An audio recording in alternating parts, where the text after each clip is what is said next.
నమస్తే, welcome to Liya news. Jaganmohan Reddy హయాంలో మంత్రిగా పనిచేసినటువంటి పేర్ని నాని తీగలాగితే డొంక కదిలినట్టు వస్తూ ఉన్నాయి ఆయన గురించి. నిన్న మొన్నటి వరకు ఆయన బియ్యం ఆయన గోడౌన్లో మాయం కేసే మనం చూసాం. అయితే తాజాగా ఆ గోడౌన్ను నిర్మించడానికి కూడా అక్రమంగా ఇసుకను తాళించారు అన్న ఆరోపణలు కూడా ఈరోజు ఆయన ఎదుర్కొంటున్న పరిస్థితి. సో అసలు పేర్ని నాని గురించి, మరి ఆయన అరాచకాల గురించి, మరి ఇసుకను ఎలాంటి రాయల్టీ లేకుండా కూడా ఆయన వాడుకున్న దాని గురించి మరిన్ని వివరాలు తెలుసుకుందాం. మనతో పాటు ఉన్నారు సీనియర్ పొలిటికల్ అనలిస్ట్ ప్రసాద్ కాన్మల్లి గారు. నమస్కారం సార్. నమస్తే అమ్మా. సార్, పేర్ని నాని గురించి రోజుకొక విషయం బయటకు వస్తూ ఉంది. అంటే ఇప్పటి వరకు కూడా మిగతా ఎమ్మెల్యేల గురించి, మంత్రుల గురించి, వాళ్ళు చేసిన స్కామ్ల గురించి బయటకు రావడం మనం చూసాం. కొద్దిగా ఈయన ఒక్కడే యాక్టివ్గా ఉన్నాడు, ఏం జరిగినా స్పందిస్తున్నాడు అనుకున్న టైంలో ఈయన గురించి కూడా ఒక్కొక్కటి బయటకు వస్తూ ఉంది. సో ఈ రేషన్ బియ్యం మాయం కేసులోనే ఆయన అరెస్ట్ అవుతారు అనుకుంటే ఆయన అజ్ఞాతంలోకి వెళ్ళిపోయారు. అలాగే ముందస్తు బెయిల్స్ తెచ్చుకుంటున్నారు. సో ఈ రోజు ఇంకొక కొత్త విషయం, ఆ గోడౌన్స్ ఏదైతే ఉన్నాయో వాటి నిర్మాణం కోసం అక్రమంగా ఇసుకను తాళించుకొని వాడుకున్నారు అని కూడా అంటున్నారు. సో ఎలా చూడొచ్చు అంటారు సార్? ఇలా ఇవే రెండు అంటారా, ఇంకా కొన్ని ఉండే అవకాశం ఉంటుందంటారా? అసలు ఇప్పటికీ అరెస్ట్ చేయకుండా తాత్సారం చూపించడాన్ని ఎలా చూడాలి? ఇది సాధారణంగా ఎక్కడో కొంతమంది నిబద్ధత, నిజాయితీ, అంటే ప్రజలకి, రాష్ట్రానికి జవాబుదారీగా ఉండాలి, ప్రజలకు జవాబుదారీగా ఉండాలి, మనం ఎవరి చేత వేలెత్తి చూపించుకోకూడదు అనుకునే ఎక్సెప్ట్ వెరీ ఫ్యూ పొలిటీషియన్స్ అమ్మ అధికారంలో ఉన్న ఈవెన్ ఒక చిన్న కార్పొరేటర్ దగ్గర నుంచి, ఒక వార్డు మెంబర్ దగ్గర నుంచి, ఒక విలేజ్ ప్రెసిడెంట్ దగ్గర నుంచి, ఇంకా ఎమ్మెల్యేలు, ఎమ్మెల్సీ, ఎంపీలు, మినిస్టర్లు, వీళ్ళందరూ చేసే పరిపాటి ఇది. అంటే వాళ్ళ అధికారాన్ని అడ్డం పెట్టుకుని ఇటువంటి పనులు, ఇటువంటి కక్కుర్తి పనులు చాలామంది చేస్తారు, చాలామంది చేస్తూనే ఉన్నారు. సో ఆ విధంగా చూస్తే ఏంటంటే ఇప్పుడు సాధారణంగా ఒక కన్స్ట్రక్షన్ యాక్టివిటీ జరుగుతున్నప్పుడు, ఒక కమర్షియల్ కన్స్ట్రక్షన్ యాక్టివిటీ జరుగుతున్నప్పుడు ఈవెన్ మనం ఒక క్వారీ నుంచి మనం బ్లూ మెటల్ కొనుక్కుంటాం కదా. సో చిప్స్ అవి కొనుక్కుంటాం బ్లూ మెటల్ కన్స్ట్రక్షన్కి.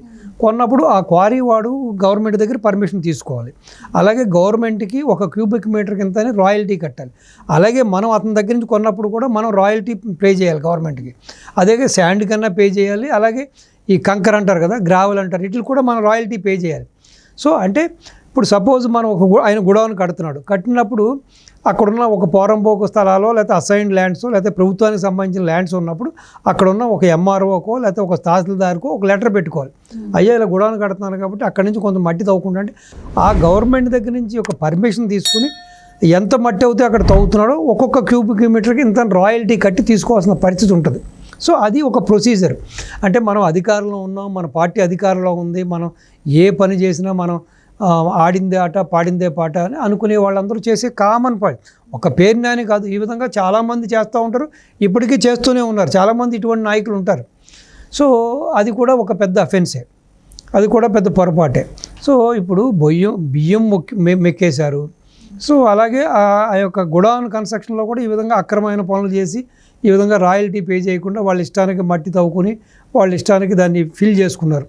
ఇప్పుడు సాధారణంగా లోతట్టు ప్రాంతంలో కట్టేటప్పుడు ఏంటంటే దాన్ని పైకి లేపడం కోసం అంతగా మట్టితోటి ఫిల్ చేస్తారు. సో ఆ విధంగా అతను చేసి దాన్ని కట్టడం జరిగింది.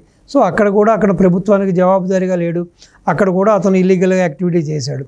సో ఇంకో విషయం, తగుదునా అమ్మా అని చెప్పి అధికారంలో ఉన్నప్పుడు, అధికారంలో పోయినప్పుడు, నిన్న మొన్నటి వరకు, ఇప్పుడైతే అజ్ఞాతానికి పోయాడు, కానీ ఈ యొక్క బియ్యం వ్యవహారం వచ్చిన తర్వాత అసలు మీకు ఒంటికాల మీద ఏ విధంగా ఇతను పవన్ కళ్యాణ్ గారు కుటుంబ సభ్యులు, బాబు గారు కుటుంబ సభ్యులు, మిగతా నాయకుల మీద లేచి కూడా మనం చూసాం. సో ఇప్పుడు అతను ఒక్కసారిగా చాగంటి గారిలా మారిపోయాడు. ఇప్పుడు చాగంటి గారు ఏవైతే ప్రవచనాలు చెప్పి సో మంచి చెడ్డ ప్రజలకు విశీకరిస్తారో సో ఆ విధంగా తయారయ్యాడు ఇతను. బాబు గారు నా భార్యని అరెస్ట్ చేయిస్తూ ఉంటుంటే ఊరుకోవయ్యా, ఆడదాన్ని అరెస్ట్ చేయించడం ఏంటి, మతిలేదా, అది ఇదని పవన్ కళ్యాణ్ గారిని మందలించినట్టు, మిగతా లీడర్స్ని ఏదో మందలించేట్టు, అధికారులను మందలించారని ఇతను ఏదో వాళ్ళ దగ్గరుండి అన్నీ విన్నట్టుగాను, కన్నట్టుగాను, చూసినట్టుగాను చెబుతున్నాడు. అంటే నేనేం అడుగుతానంటే, ఈ రోజున నీ భార్య అనేటప్పటికి నీకు ఎంత శ్రద్ధ వచ్చింది కదా, నీ భార్య అనేటప్పటికి ఈ రోజున నువ్వు ఇంత బాబుగారు ఎలా అన్నారని చెప్పి నీకు నువ్వే కల్పితాలు చేసుకుని బాబుగారిని కాకాపట్టడం కోసం బాబుగారికి బాగా ఊతున్నావు కదా. మరి ఇదే యొక్క సంస్కృతి, ఇదే యొక్క సంస్కారం నువ్వు మిగతా వాళ్ళని, ఇటు పవన్ కళ్యాణ్ గారిని కానీ, పవన్ కళ్యాణ్ కుటుంబ సభ్యులు కానీ, బాబు గారిని కానీ, లోకేష్ బాబు గారిని, మిగతా నాయకులను మాట్లాడినప్పుడు మరి నీ సంస్కారం ఏమైంది? మిగతా ఆడవాళ్ళ గురించి మాట్లాడినప్పుడు, మిగతా కుటుంబ సభ్యులు మాట్లాడినప్పుడు నువ్వు ఎక్కడికి పోయావు? అప్పుడు ఏమైంది నీ సంస్కారం? అంటే ఏదో చెబుతారు తన దాకా వస్తేనే అన్నట్టుగా ఈ రోజున తన భార్య లోపలికి వెళ్ళకూడదు కాబట్టి ఈ రోజున ఏదో బాబు గారిని కాకా పట్టినట్టుగా బాబు గారు అటువంటి మనిషి కాదు, అటువంటి పనులు చేయరు, అలా లేడీస్ని ఇబ్బంది పెట్టరని చెబుతున్నాడు. అసలు అపరాధం చేస్తే, తప్పు చేస్తే, దుర్మార్గం చేస్తే, దోపిడీ చేస్తే ఆడేంటి మగేంటి, ఇక్కడ జెండర్తో సమస్య ఉంది. తప్పు చేసిన వాళ్ళు దోషులు. అది అక్కడ అక్కడ అక్కడ స్త్రీలింగం అవుతాయేంటి, పూలింగం అవుతాయేంటమ్మా? ఈవెన్ స్త్రీలింగం పూలింగం కాని వ్యక్తి అయినా సరే అక్కడ అపరాధం చేస్తే దోషే. అటువంటిది నీ భార్య అక్కడ ఇన్వాల్వ్మెంట్ అయింది, నీ భార్య పేరున గుడౌన్ ఉంది కాబట్టి తను జవాబుదారు, తను జవాబు చెప్పాలి. ఇప్పుడు తన గుడౌన్లో పెట్టిన బియ్యం ఎక్కడికి పోయింది అన్నదాన్ని, ఎందుకు పోయింది, ఎందుకు వచ్చింది అనుకోవడానికి సమాధానం చెప్పాల్సిన బాధ్యత ఉంది. సో అవసరం అవుతే అది ప్రూవ్ అవుతే జైలుకి వెళ్ళవలసిన పరిస్థితి కూడా ఏర్పడింది. ఇంకా అక్కడ ఆడదనో లేకపోతే మగాడనో చెప్పు, ఇప్పుడు అక్కడ భేదం ఎందుకు? తప్పు చేస్తే తప్పు, ఇప్పుడు మర్డర్ చేస్తే మర్డరు, అంతే కదా. దొంగతనం చేస్తే దొంగ, అది ఆడవుతే ఏంటి మగవుతాయి. సార్ ఇప్పుడు ఈ రేషన్ బియ్యం మాయం కేసు ద్వారా ఇప్పుడు ఆ గోడౌన్స్ కట్టినది బయటకు వచ్చింది. సో ఈ గోడౌన్ విషయంలోనే ఇంత అక్రమాలు జరిగితే అంటే ఈ ఆయన మంత్రిగా ఉన్న 5 ఏళ్ల కాలంలో మిగతా విభాగాల్లో ఎంత అక్రమాలు జరుగుంటాయి, అవన్నీ కూడా ఇప్పుడు లోతుగా విచారణ జరగాల్సిన అవసరం ఉందంటారా? ఉందమ్మా. ఇప్పుడు ల్యాండ్ సెటిల్మెంట్లు చేసాడు అంటున్నారు, భూ కబ్జాలు చేశాడు అంటున్నారు, మిగతా చాలా 5 ఏళ్లలో చాలా రకరకాల వ్యాపారాల్లో చాలా అవుట్ ఆఫ్ ద వే చేశారు, చాలా తప్పుడు పనులు చేశారు అంటున్నారు. ఇప్పుడు ఏదేమైనా ఇప్పుడు ఈ ప్రభుత్వం ముందు ఉన్న, ఈ సంకీర్ణ ప్రభుత్వం ముందు ఉన్న ఈ యొక్క పెను సవాళ్ళు ఏంటంటే, ఒకటి వాళ్ళు ఇచ్చిన హామీలు నెరవేర్చాలి. ఈ ప్రభుత్వానికి సంక్షేమం అలాగే అభివృద్ధి అనేది 2 కళ్ళు లాంటిది. ఇప్పుడు ఆ పనులే చేస్తారా, లేకపోతే ఈ దుర్మార్గులు ఇప్పుడు తీగ పట్టుకు లాగితే డొంక కదిలినట్టుగా ఒక్క ఇష్యూ తీసుకొస్తుంటే వీళ్ళకి సంబంధించి పలు రకాల ఇష్యూస్ బయటకు వస్తున్నాయి, పలు రకాల అవకతవకలు, పలు రకాల మోసాలు, దుర్మార్గాలు, మోసాలు బయటకు వస్తున్నాయి. అసలు నాకు తెలిసి ఈ ప్రభుత్వానికి ఈ 5 ఏళ్ళు ఈ సమయం సరిపోదేమనిపిస్తుంది. ఇది ఈ వైసీపీ ప్రభుత్వం గత 5 ఏళ్ళుగా చేసిన ఈ అవకతవకలు, ఈ దుర్మార్గాలు, ఈ పనులని మొత్తం బయట పెట్టడానికో, వీటిని నిరూపించడానికో, వీళ్ళని దోషులుగా తేల్చడానికో, లేకపోతే వీళ్ళ దగ్గర నుంచి రికవరీ చేసుకోవడానికో ఈ 5 ఏళ్ళ సమయం పట్టిలా లేదు. ఇప్పుడు సజ్జల రామకృష్ణారెడ్డిని తీసుకోండి, ఆ కడప పులివెందుల చుట్టుపక్కల ఆ ప్రభుత్వ భూములన్నీ ఆక్రమించేసుకున్నారని అదొక ఇష్యూ వస్తుంది.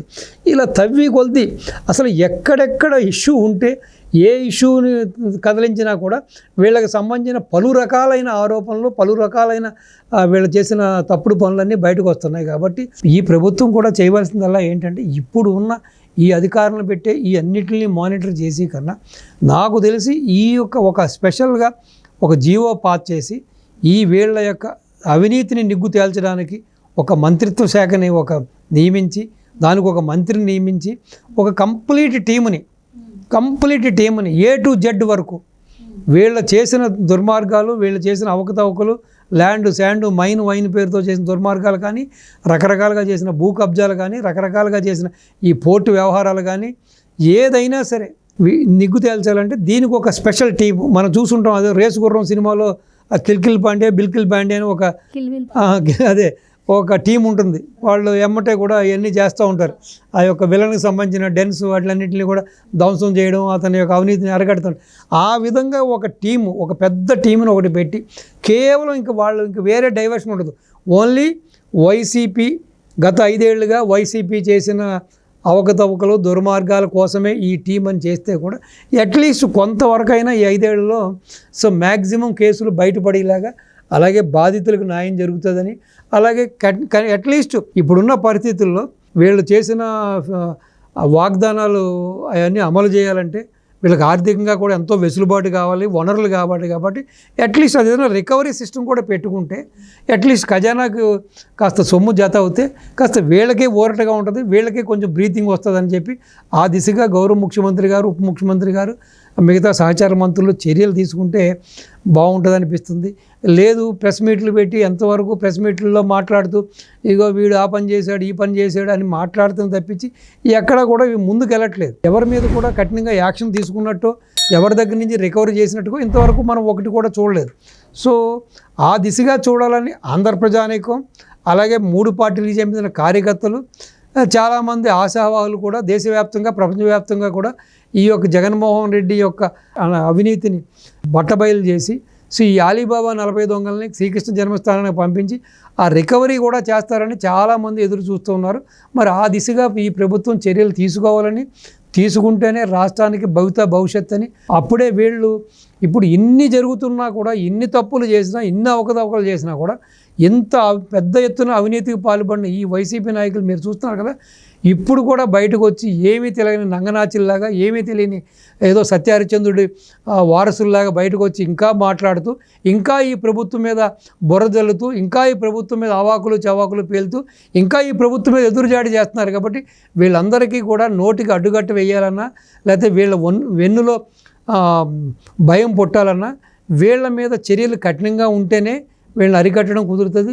లేదంటే ఎన్ని మంచి పనులు చేస్తున్నా కూడా ఈ కూటమి ప్రభుత్వం మీద రోజు చూస్తున్నారు కదా, సోషల్ మీడియాలో కానీ, బయట కానీ, వాళ్ళు మీడియా ముందు కానీ, ప్రింట్ మీడియా, ఎలక్ట్రానిక్ మీడియా ముందు ఏ విధంగా ఎదురుదాడి చేస్తున్నారో, ఏ విధంగా తమ్మిని చేయాలని చూస్తున్నారో, ఏ విధంగా బురదలని చూస్తున్నారు. కాబట్టి ఈ ప్రభుత్వం కూడా కొంచెం ఈ నాన్చుడు వ్యవహారాన్ని పక్కన పెట్టి చట్టం తన పని చేసుకుపోతుంది, చట్టం తన పని చేస్తూ ఉంది అని కాకుండా ఇది త్వరితగతిన, ఈవెన్ నాకు తెలియక అడుగుతున్నాను, అంటే నేను ఏదో ఈ న్యాయస్థానాలను లేకపోతే కోర్టుల్లో న్యాయమూర్తులను ప్రశ్నిస్తానో ధిక్కరిస్తున్నాను కాదు, కానీ ఇన్ని ఆరోపణలు ఉన్నప్పుడు, ఇన్ని ఆధారాలతో సిబిసిఐడి ఆధారాలు బయట పెడుతుంటే ప్రతి వాడికి కూడా ముందస్తు బెయిల్ ఎలా ఇస్తున్నారో నాకు అర్థం అవ్వట్లేదు.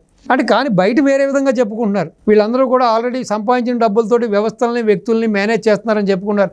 అది లోగుట్టు పెరుమాళగిరికని ఆ పైన పరంధాముడికే తెలియదు ఈ విషయాలు.